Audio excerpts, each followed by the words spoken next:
My name is Greg Beaumont. This is my 16th video that I'm doing in the series called Mental Health and Isolation. It's now a few days into the kind of level 4 lockdown across the country, and it's been very nice to see as of Friday this week that people were able to kind of go walking, jogging, cycling, take their dogs out, and certainly there were some very positive experiences for a great many people across the country, and certainly some very happy dogs. I took my dogs out on Friday and again this morning, and they were very, very happy to be able to kind of have a good run around, and there's lots of kind of happy people out there.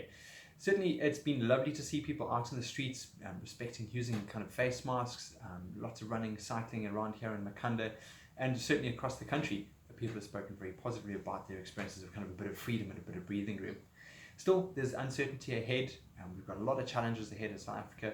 And one of the challenges I want to talk about a little bit today is about, again, further kind of shift to virtual platforms and being able to engage in school, work, psychotherapy, or other things through the various virtual platforms.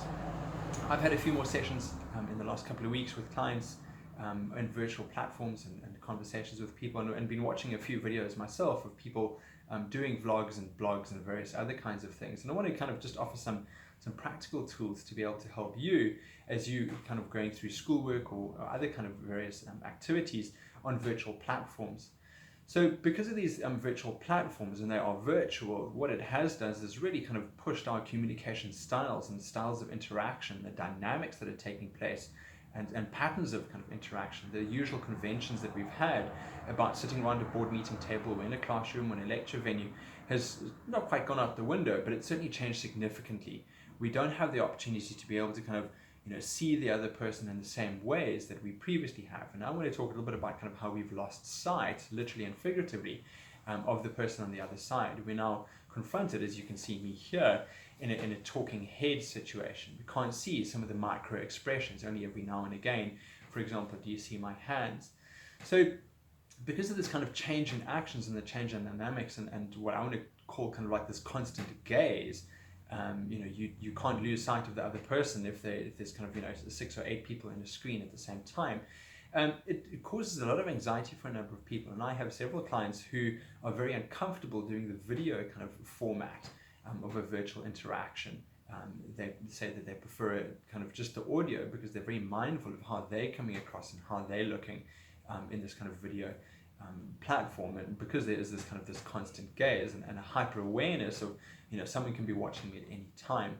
So by being watched and having this kind of constant gaze, I want to offer just kind of a couple of solutions to be able to help you in schoolwork or with work and various other platforms to be a little bit more effective and to kind of alleviate some of that anxiety.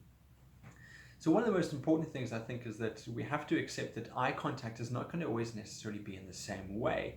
I've spoken about this previously, where the distance sometimes between where the screen is and where the camera is means that when you are talking to the other person, you might actually be talking to a space kind of off screen. So in this instance, I have to kind of look a little bit off, kind of away from the video and the screen, because it's set up in a certain way. And in much the same way, when you're on Zoom, Skype, WhatsApp, video calls, we can't directly kind of look at the person's face, and we hope that the other person's looking at us directly, but we need to be able to just suspend some of our disbelief and our expectations about kind of maintaining that very close eye contact. And because of this and various other factors around it, I think that it's very important for us to kind of double up how we are kind of getting some of those gestures across, and how we kind of can mitigate some of the weird and negative impact of the transfer of emotion or lack of transfer of emotion and attention that we might be used to in kind of a one-on-one, a classroom or a boardroom situation. Again, this disruption of the connection, the flow, and the transfer of emotions is a significant challenge for us to have kind of get past. I've spoken previously too a little bit about kind of having multiple tabs open, because this disrupts the easy kind of forward and backward flow and the ability for us to kind of now keep track of the conversation that's happening.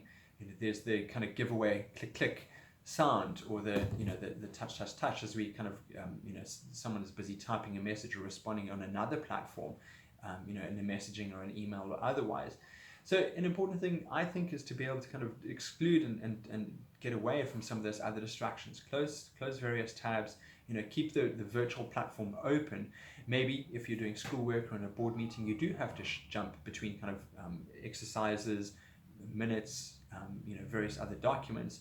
And so then we have to kind of give other people the opportunity to kind of be okay with that, because we need to be okay with it. But again, we need to then listen more closely. We need to kind of exaggerate some of our gestures and pursue a little bit more actively some of the clarification when we do miss that communication with other people.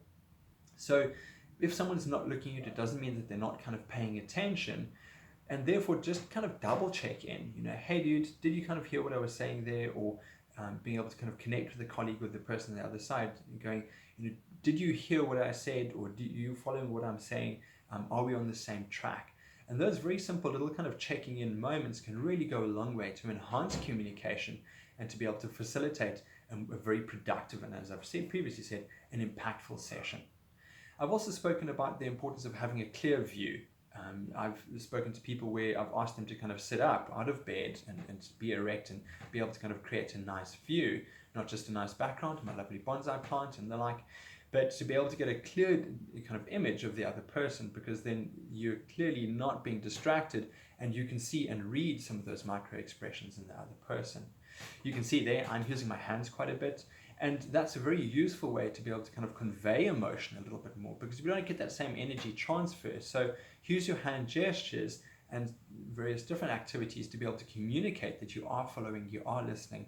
Or I think something that we can do within a classroom or a boardroom situation. I've had meetings with multiple people at the same time, and it's difficult to work out how to take turns. So, like we did in the classroom back in the day, put your hand up so that you can indicate that you'd like to have a chance to be able to speak. It's very difficult with kind of technical glitches and some lagging and that bit of kind of like slowness between hearing, responding and replying over kind of the virtual platform, that we need to then just exaggerate some of those gestures.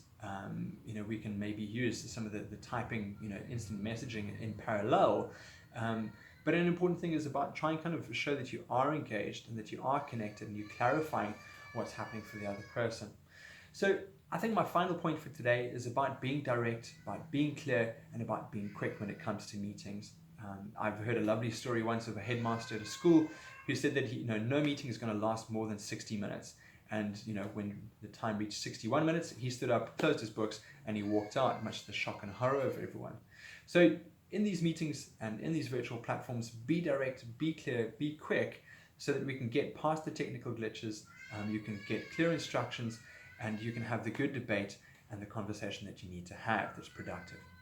That's it for today. I'm going to follow up in my next video a little bit about kind of athletes and sports and coaches to be able to help everyone in this time, because there's prospectively very little chance for us to be able to kind of do physical activity or sport in the competitive level at a school, club or otherwise level that we would have might otherwise be doing at this stage. We'd be in the heart of kind of rugby season and hockey season here in South Africa.